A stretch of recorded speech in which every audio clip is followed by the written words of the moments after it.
Good evening, everybody, and welcome to Aro Ling Cardiff. Tonight's teaching is by Ngakma Nor'dzin and is on the subject of empowerment. Hello. So last week I talked a little bit about the yidams and talked about the need to be formally introduced to the yidam, and also that there were three types of yidam: peaceful, joyous and wrathful. I'm going to say a little bit more about that to begin with. These three styles of yidam, peaceful, that tend to look quite serene and benevolent, the joyous that are usually dancing and more energetic, but still looking quite friendly and approachable, though some of them might be showing their teeth a little or might be carrying some sort of weapon. And then there are the wrathful yidams, who are quite ferocious, quite startling in their appearance. They may be carrying all sorts of weapons and either riding on some sort of extraordinary creature such as a tiger, or they may be trampling on corpses and things like that. And these can be quite shocking images. They can be extremely fat and gross looking and have these distorted faces that have this expression of intense energy of wishing to overcome anger. And these three styles of yidam can be regarded as three speeds of practice or three levels of intensity of practice.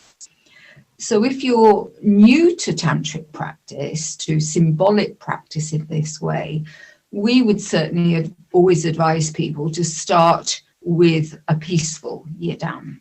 And in our tradition, in the Aro lineage, the Aro Teher lineage, we always begin with Guru Rinpoche and Yeshit Sogyo as the primary yidam practice. Now, that isn't to say that these beings do not have wrathful forms, but you're not immediately approaching them in that way. So they are a combination of all the forms, but one practices them in our tradition as the first practices. Now, Rinpoche once gave a very nice example of a way that you could look at these three yidam styles of yidam practice in terms of how it will affect you if you successfully engage in the practice. So you have to imagine you've got all your stuff on a tray. So all the things you like in life, all your little neuroses that you're hanging on to, and the habit patterns that you cherish, and so on and so forth. All your reference points are on this tray. And the tray's nice and flat, and they just stay there. So that would be perhaps the state of a non-practitioner. If you start to engage in a peaceful yidam practice, then the tray is going to just tip slightly and things might not be quite so stable anymore. So you might find that your wonderful habit patterns that you don't want to let go of are starting to move around a bit, or starting to talk to you about, hey, I'm a habit pattern, you sure you still want to do that? And they're starting to not feel so much as a ground of security anymore. If you practice a peaceful, a joyous practice, then the tray tips a little bit more, so things are sliding even more. And if you practice a wrathful yidam practice, then the tray is completely tipped up, and everything in your life is up for grabs in terms of it might be destroyed by your practice if it's a reference point or a habit pattern that you're hanging on to. The path of Tantra is the path of transformation. And the purpose of engaging in the yidam practice is that we are transparent, we are empty in relation to the yidam, and we allow the yidam to become the form of who we are, so that we then discover that non-duality of emptiness and form. So these neuroses that we're hanging on to, these patterns of behavior that we find it difficult to let go of, once they are seen through the experience of being the Yidam, they're just revealed for what they are, and it becomes increasingly impossible to entertain them. However, if you do not succeed in transforming that, then you might be making the patterning stronger.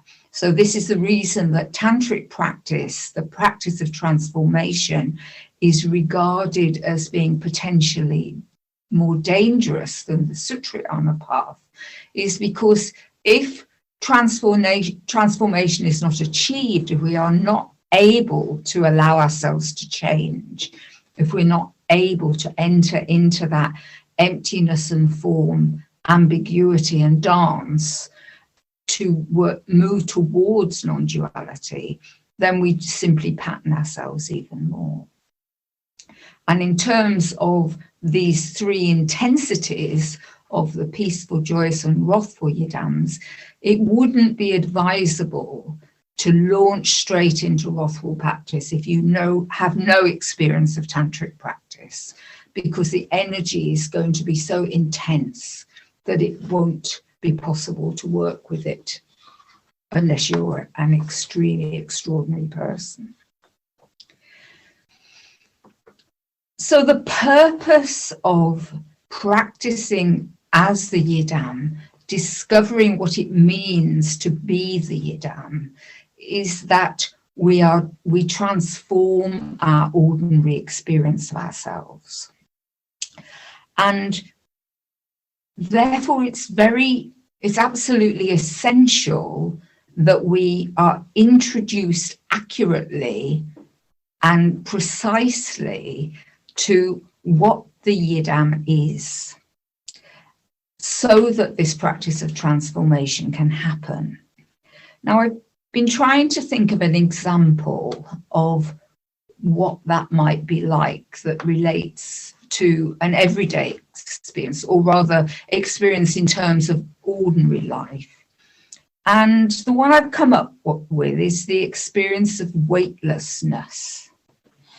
Now, I intellectually understand that if I am in a craft that escapes the Earth's gravity, that I would become weightless.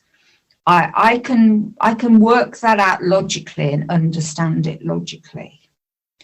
I've also seen videos of people in spacecrafts experiencing weightlessness. So I have some sense of what that looks like for them, how they can push off for a wall and their momentum keeps them going. If they spill water, there are bubbles of just circles of water droplets floating around and all those sort of things. I remember when, I've forgotten his name again, the English space, when Tim Peake went up into space, that the shape of his face changed, that he had quite a thin, long face, but it became much rounder when he was in space because there wasn't gravity pulling on the shape of his face anymore. So I understand these things, which is a bit like reading about a Yidam. You might understand the form of the Yidam. You might have some sense in understanding why engaging with that form might be able to enable you to experience yourself differently. But the only way I could know what weightlessness tastes like, tastes in the sense of being a real experience for me personally, would be to go into space or to go up in one of those aeroplanes that go very high and dive and you're weightless for about 3 minutes. And I'm not likely to ever do that, certainly not at my age with a heart condition. And so I will never know what that is like. And if I were to be able to have that experience, I would need somebody to take me through it and make it possible. Now, we can all experience what it is to be the Yidam through the relationship with the Lama. And the Lama is the being who knows what it means to experience the Yidam. And the empowerment ceremony is the means by which they introduce that experience as an actual reality to us.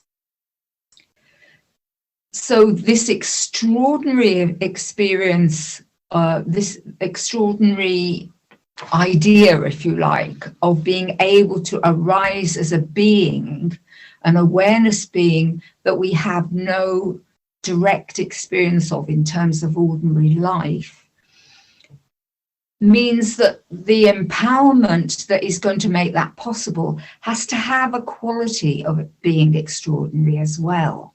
And so the whole thing about an empowerment is set up to give us the opportunity to enter the space where that extraordinary experience of finding out, being introduced, getting to know the Lama, the Yidam through the Lama can happen. Now, again, I always like to relate things back to our ordinary experience, because I think if we think this is so far out of our ordinary experience, then we can tend to think, oh, well, I'm never going to be able to experience that because I'm too ordinary. But we do actually allow ourselves to enter other dimensions of experience. But it is about allowing ourselves to. So, for example, if you watch a film where the acting is very good and the story is gripping, then you let go of your ordinary reality and you enter the dimension of the experience of the people in that film. And it's as if it's a lived reality for you. You may find yourself crying or laughing or really feeling attached to certain characters and upset if they get killed or hurt, and so on and so forth. If you go to the theatre and become engaged in the experience of a play, then that is the same thing. Sometimes a piece of artwork or a piece of music can move you in this way, that it moves you into a dimension beyond your ordinary experience. So this quality of being able to be more than we are is not something that is completely alien to us.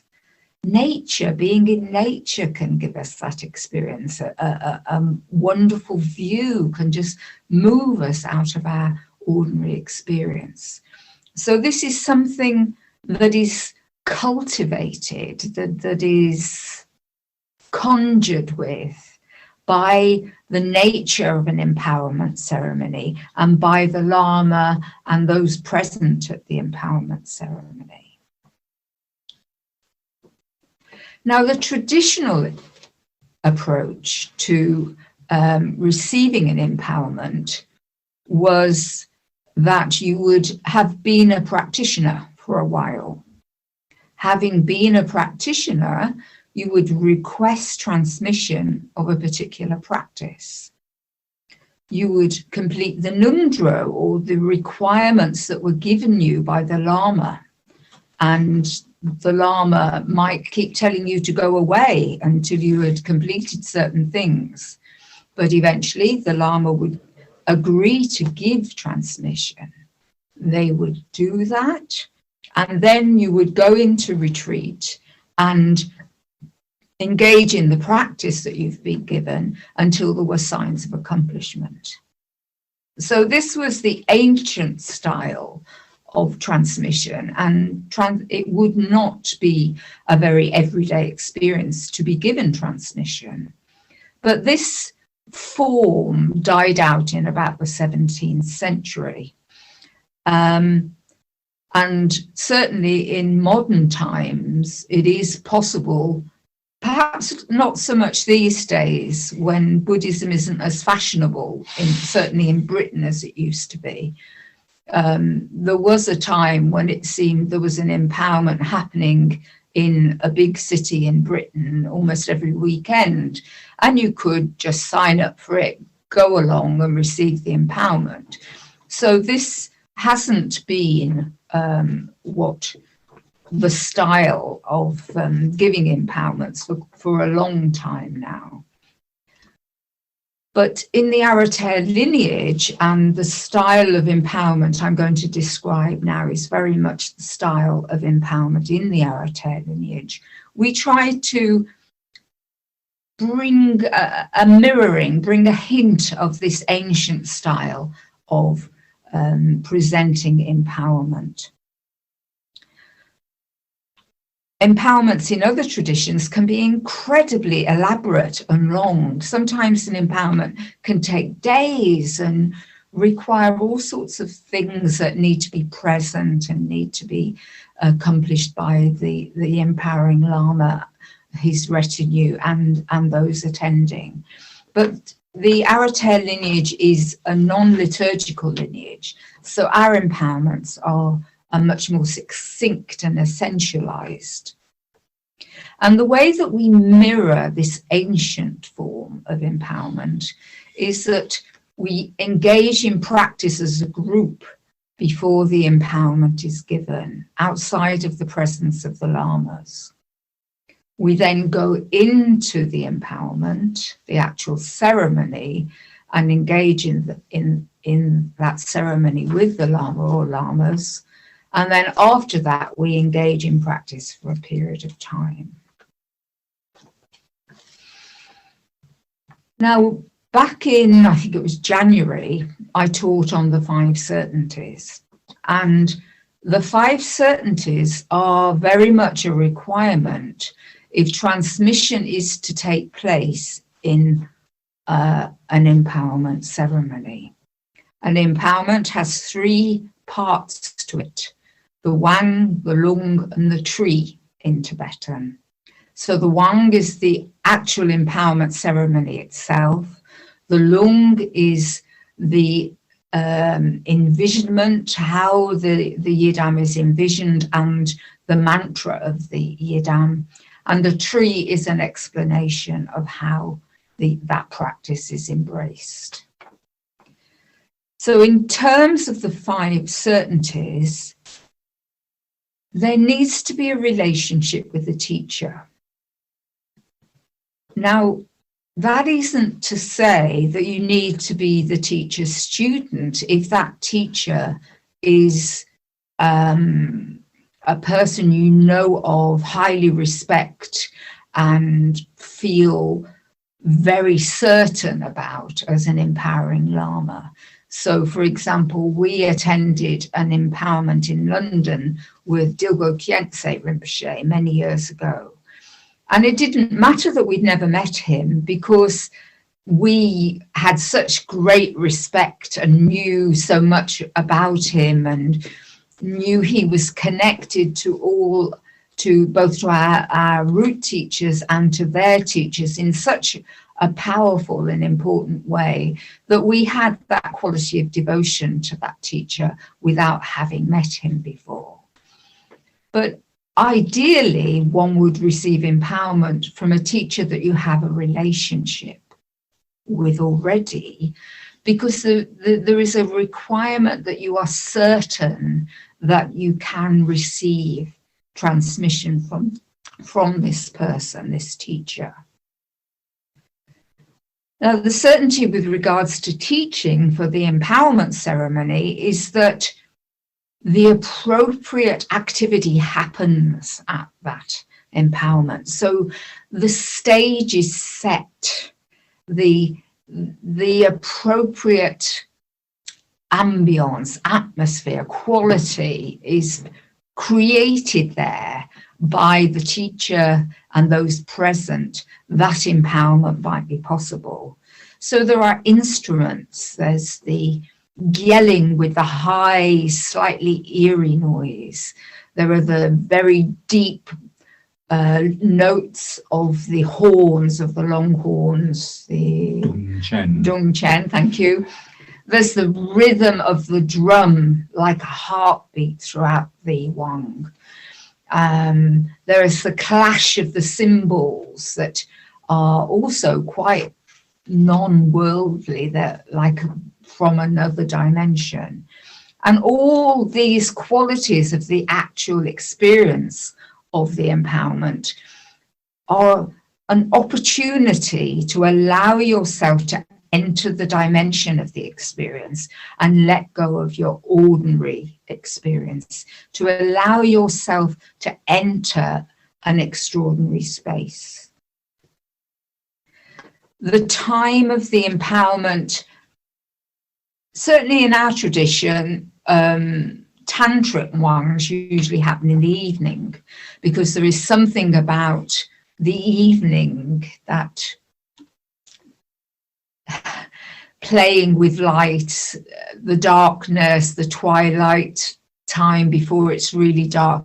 There's some quality there of already entering a slightly different dimension to our everyday daylight experience. Another thing in terms of time is there is that sense of the eternal link going back through the ages of the lineage, that there is this endless stream of practice going right back to Guru Rinpoche and Yeshe Tsogyo. The place is set up. It has the colours, the decoration, the instruments. The lamas are wearing special robes. The people who are attending the ceremony are taking it seriously. So in our tradition, you either wear one of the displays, which is a Dharmakaya, Sambhogakaya, or Nirmanakaya display. So you either are naked in the nature of emptiness, not requiring ornamentation. You're wearing bone ornaments or a tiger or leopard skirt, which is a way of entering the dimension of the visionary realm. Or you're wearing your very best clothes. You're as if you were attending an opera at a very fine opera house, that you wear your best clothes. So the place is set up with that sense of something special is happening here, something exciting, something that I'm very fortunate to be present at is happening here.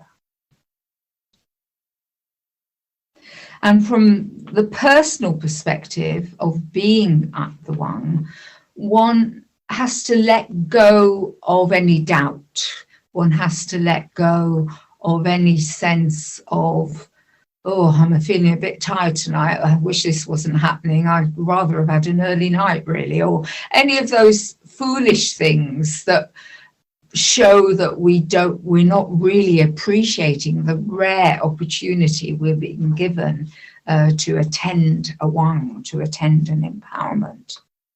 So we make sure that we've got the right attitude, that we are prepared, in that we're practitioners, that we have been practicing that day, that we're open to the experience, that we are open to something happening that will change us in some way, enable us to experience the Yidam directly.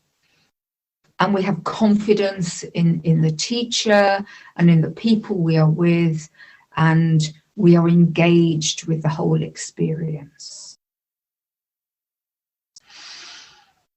So there are 4 stages to the actual wang ceremony once we are in there with the Lama.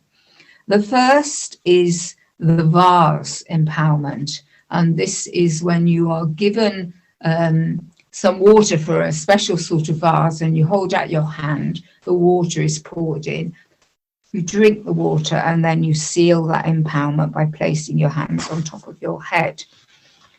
This unification of inner and outer, this is a purification aspect, so that outer becomes unified with inner and inseparable. So one is purified for the experience that is about to happen.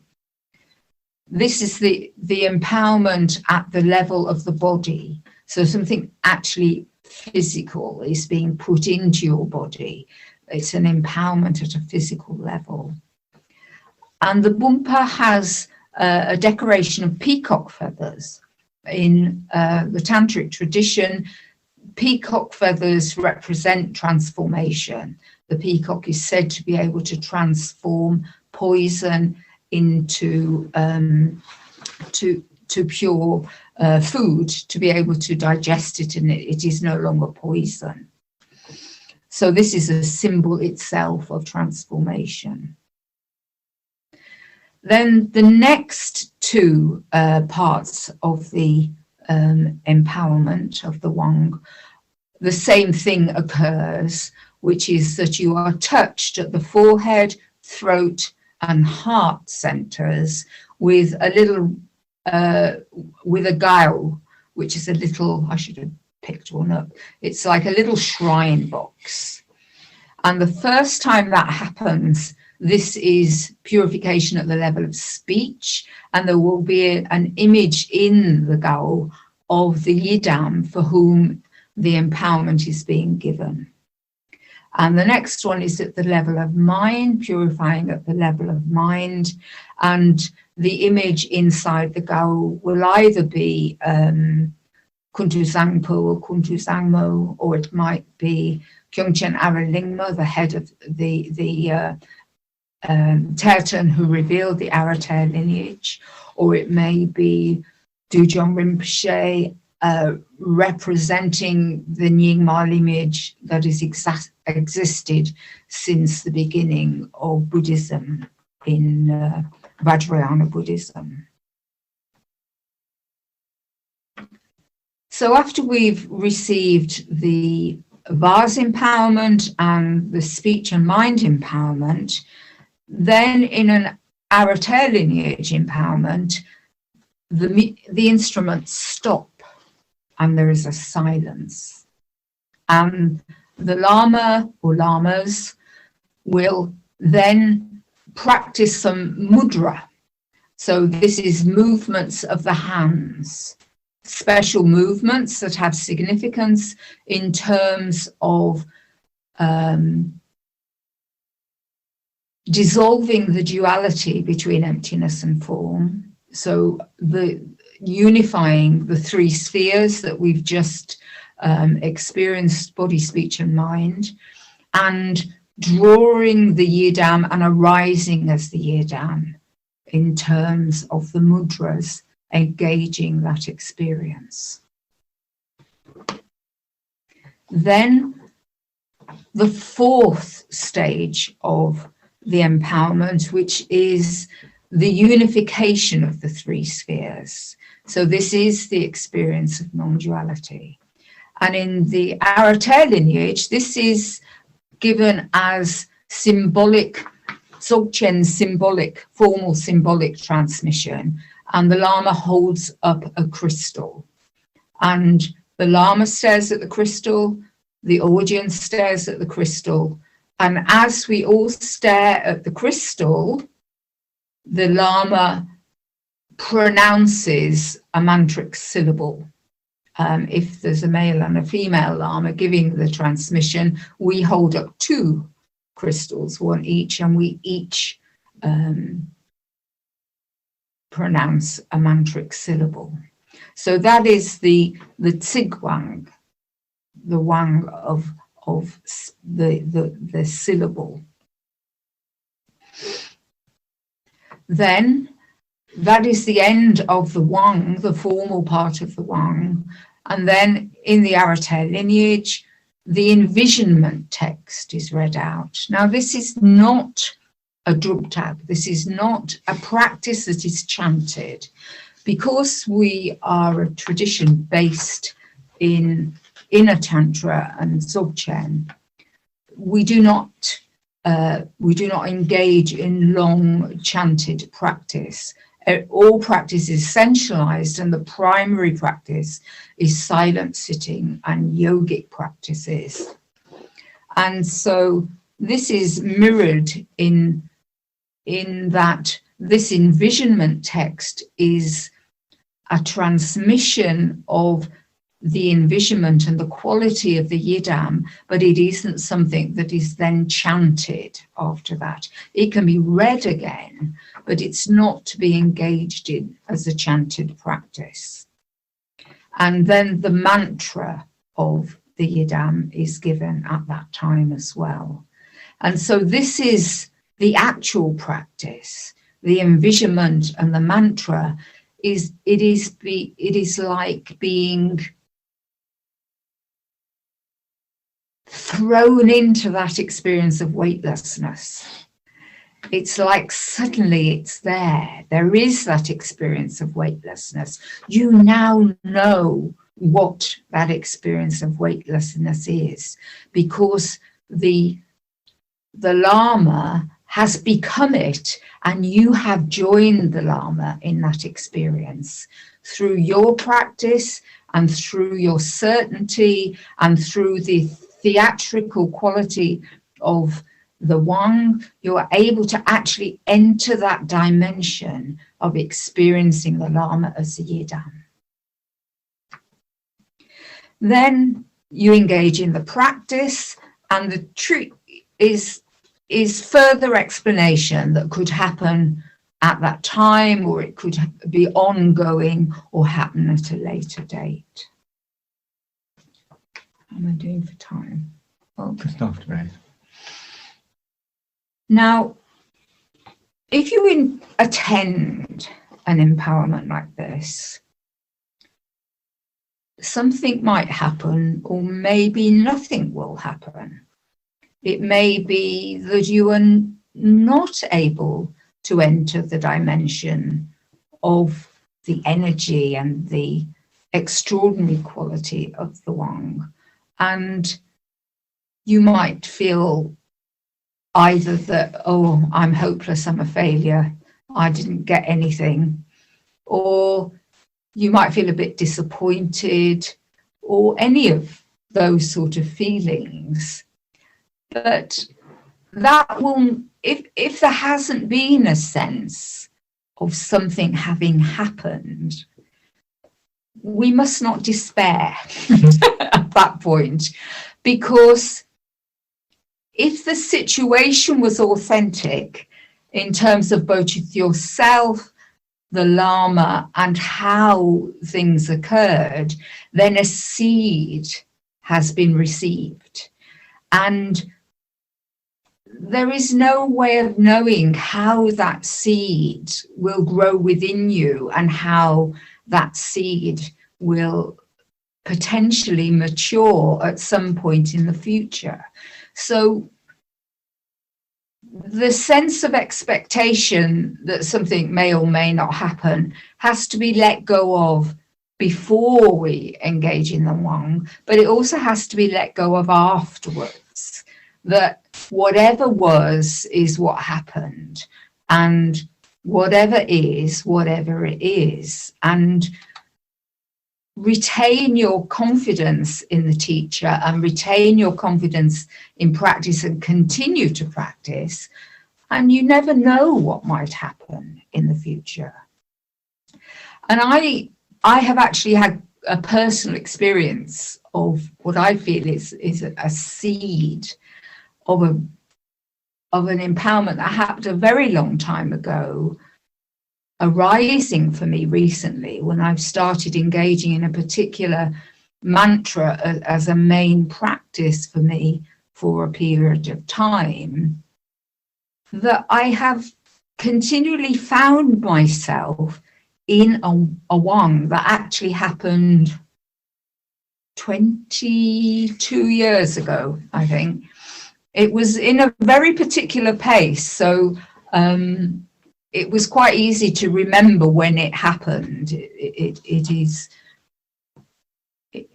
The place is easy to remember because I only ever went there once. But this was an experience that occurred in connection with this yidam. And at the time, I did not feel that I had had a particularly amazing experience or been able to enter the dimension of that experience. And yet now, all these years later, I'm aware, well, there must have been something happened, because something is happening now as I engage in that practice.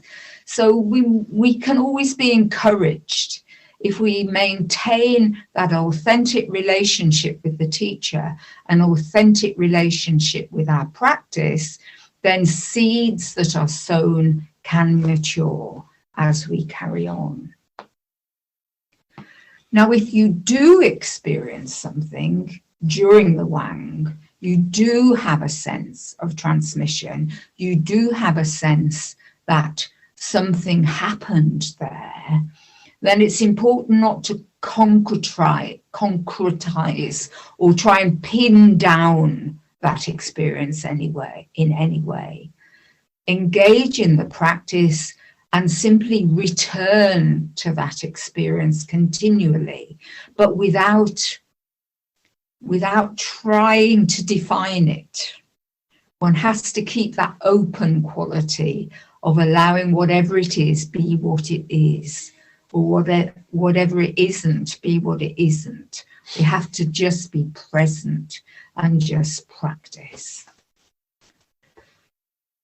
So that is how we give a Wang in the Aro lineage. Thank you very much indeed. I particularly appreciated the explanation of the theatrical nature of the empowerment and how that actually relates so much to our experience of watching a film or going to a theatre performance, so that it's not an entirely alien or unknown experience. Well, I think it's getting that balance of allowing it to be extraordinary, but not feeling this is so extraordinary, how can it relate? How can I relate to it? How could I possibly have an experience like that? So it's getting that balance.